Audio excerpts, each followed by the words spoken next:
네, 이슈앤피플 2부 출발했습니다. 오늘의 가장 핫한 이슈만 휘휘저어 전해드리죠. 최휘의 이슈 브리핑 휘핑뉴스에 최휘 아나운서 나와 있습니다. 어서 오세요. 어서 오세요. 네, 안녕하세요. 네. 이스라엘이 이틀째 헤즈볼라를 겨냥한 공습을 이어가고 있습니다. 중동 소식 먼저 보죠. 네, 이스라엘이 레바논의 친이란 무장정파죠 헤즈볼라를 대규모로 폭격하는 북쪽의 화살이라고 이름을 붙였더라고요. 이 작전을 이틀째 이어갔습니다. 네.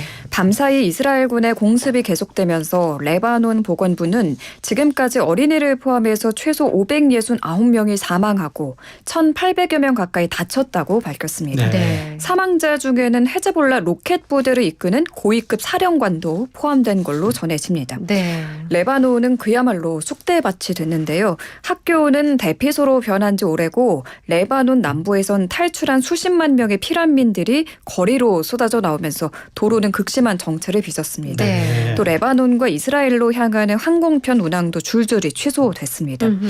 레바논 민간인 피해가 이어지고 있는 상황이지만 네타냐후 이스라엘 총리는 레바논 주민과의 전쟁이 아닌 헤즈볼라와의 전쟁임을 강조하면서 공격을 멈출 수 없다라고 말했습니다. 네. 헤즈볼라도 반격을 이어갔어요. 이스라엘군은 100개 넘는 발사체가 이스라엘 북부로 날아들었다고 밝혔고요. 현지 시각 24일 이스라엘 수도인 텔아비브와 중부 지역에 로켓 공습 경보를 발령. 그러니까 이 지역 주민들에게 방공호로 대피할 걸 지시했다는 외신 보도가 나왔습니다. 네. 타임스 오브 이스라엘은 헤즈볼라가 해당 미사일을 쏜 게 맞다면 지난해 10월 7일 가자지구 전쟁 발발 이후 텔아비브를 표적으로 삼은 첫 사례라고 설명했습니다. 중동 분위기가 이렇게 고조되고 있는 분위기고요. 유엔 안전보장이사회는 우리 시각으로 내일 아침 긴급회의를 열고 레바논 문제를 다루기로 했다고 합니다. 네. 네. 자, 다음 소식은 어떤 거죠? 네, 서울시 교육감 보궐선거에 보수 단일 후보로 조전혁 전 한나라당 의원이 선정됐다는 소식입니다. 아유, 네, 결국 단일화에 됐군요. 성공했군요. 네, 성공했습니다. 아, 다행이에요. 네, 네. 보수 후보 단일 기구인 서울시 교육감 중도 우파 후보 단일화 통합대책위원회는 오늘 오전 조 전 의원이 최종 단일화 후보로 추대됐다고 밝혔습니다. 네. 앞서 21일에 조 전 의원과 안양욱 전 한국교원단체 총연합회 회장 또 홍후조 고려대 교육학과 교수 등 3명에 대해 여론조사를 했는데요. 그 결과 조 후보가 최종 후보로 추대된 겁니다. 네. 네. 조 전 의원은 수락연설에서 서울 교육을 바꾸겠다며 무너지고 망가진 서울의 교육, 나아가 대한민국의 교육의 레짐 체인저, 패러다임 체인저가 되겠다고 포부 밝혔고요. 힘들었던 단일화 과정을 언급하기도 했습니다. 번번이 실패를 거듭했던 중도 보수 후보 단일화가 이번에는 극적으로 성공했다며 그만큼 서울 교육을 바꿔야 한다는 시대적 요구가 크다고 말했습니다.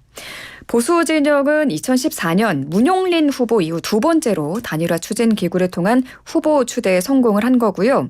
지난 2014년 이 문용린 후보가 추대됐었으나 고승덕 후보가 독자 출마하면서 그랬죠. 표가 네. 갈렸어요. 아. 네, 분산이 되면서 진보 진영의 단일 후보였던 조희연 후보가 승리를 했었습니다. 그렇군요. 진보 진영도 지금 여러 후보가 있는데 거기도 단일화 작업을 하는 것 같아요. 네, 맞아요. 네, 네. 중인 것 같습니다. 자, 세 번째 소식입니다. 11월부터 청약저축 월 납입 인정액이 달라진다고요? 네, 청약저축의 월 납입 인정액이 기존 10만 원에서 25만 원까지 올라갑니다.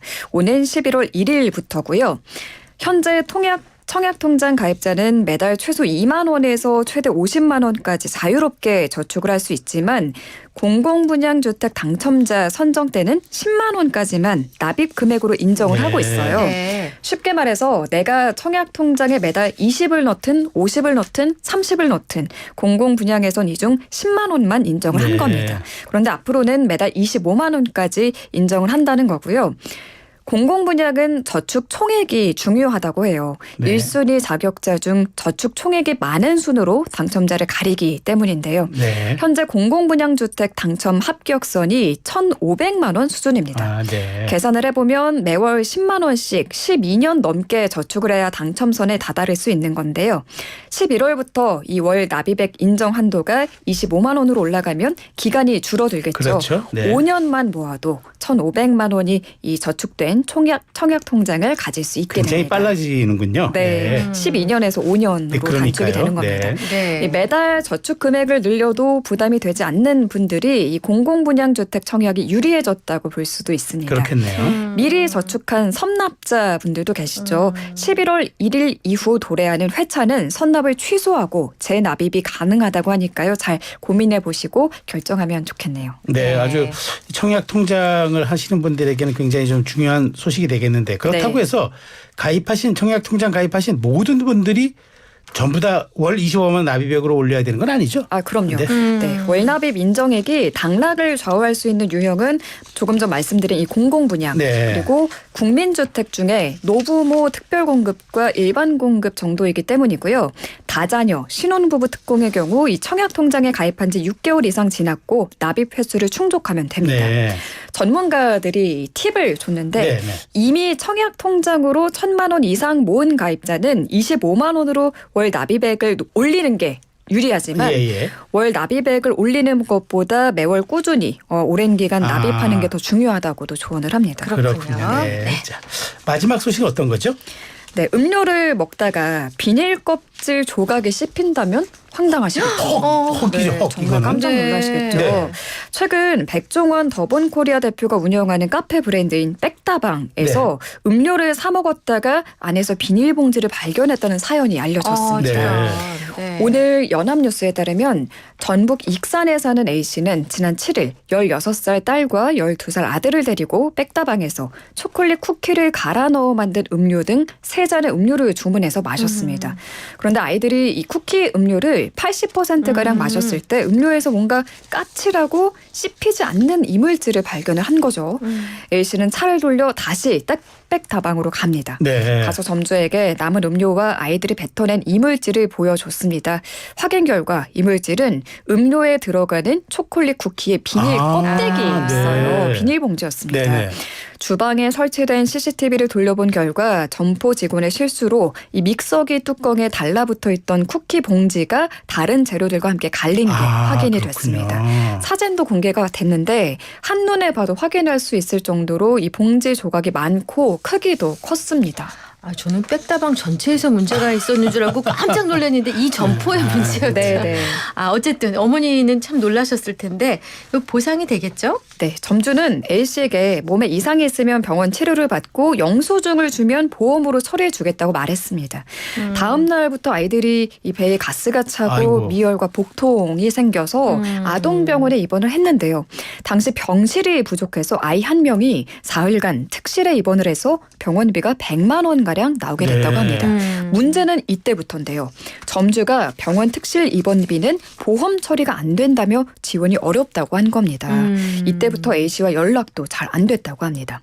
A씨는 백다방 본사 담당자도 전화를 걸어와서 사과를 하긴 했는데 보상 방안에 대해서는 명확히 언급을 하지 않고 사건을 무마하는 데 급급했다고 주장을 합니다. 네. 결국 화가 나서 익산시 위생과와 식품의약품안전처에 신고를 하고 언론에도 제보를 한 거고요. 네. 사태가 악화되자 백다방은 급히 달라진 태도를 보였는데요. 점주가 A씨에게 전화를 걸어 택시료를 주겠다라고 한 겁니다. 해당 점포는 시정명령의 행정처분이 내려질 아이고. 예정입니다. 그래요, 맞아요. 그 모든 일들은 발생한 문제가 그게 문제가 아니라 문제를 대하는 태도가 문제인 거죠. 맞아요. 네, 상호 대처가 그러니까요. 어떤지 중요한 것 네. 같아요. 그렇군요. 자, 휘핑 뉴스 모두 살펴봤고요. 이제 휘핑 퀴즈 준비하시죠. 네, 오늘의 휘핑 퀴즈 드릴게요. 11월 1일부터 이 저축통장의 월 납입 인정액이 기존 10만 원에서 25만 원으로 올라갑니다. 내 집 마련의 꿈을 위한 통장인 이것은 무엇일까요? 보기 있습니다. 네. 1번 청약통장, 네. 2번 마이너스 통장, 3번 대포통장. 대포통장이 있어서는 안 되겠죠. 네. 보기 다시 한번요. 1번, 청약통장, 2번, 마이너스 통장, 3번. 대포통장. 좋습니다. 영과 날 못, 영양과다 날지 못하는 힌트 요정 어서 오세요. 네, 오랜만에 객관식 퀴즈에 힌트를 드리러 와서 좋습니다. 네. 안색이 밝으시네요. 네. 이 통장은 1960년 주택은행에서 처음 시작했어요. 많이 모르셨죠? 네. 아, 1960년에 주택은행에서 진짜 처음 시작을 한 빠르다. 겁니다. 네, 맞아요. 네. 그래서 이거는 우선순위 내가 집을 받을 때 우선순위를 약속받는 징표로서 유효합니다. 네. 그러니까 이거는 절대 돈을 미리 땡겨 쓰는 통장도 아니고 네. 차명 통장도 아닙니다. 오직 약속을 위한 통장입니다. 네. 여기까지. 네. 그렇군요. 좋습니다. 자, 그럼 샵 0945 우물정 0945 단문 50원 장문 100원 유료 문자 YTN 어플 요거 YTN 어플은 무료죠? 예, 그리고 유튜브 맞습니다. 이슈 앤 피플 댓글창에 정답 보내주시면 되겠고요. 노래 나갈 동안에 정답 많이 보내주시면 저희가 그중에 몇 분 선정해서 상품 드리도록 하겠습니다. 최휘 아나운서는 여기서 인사드릴게요. 고맙습니다. 잘 들었습니다. 감사합니다.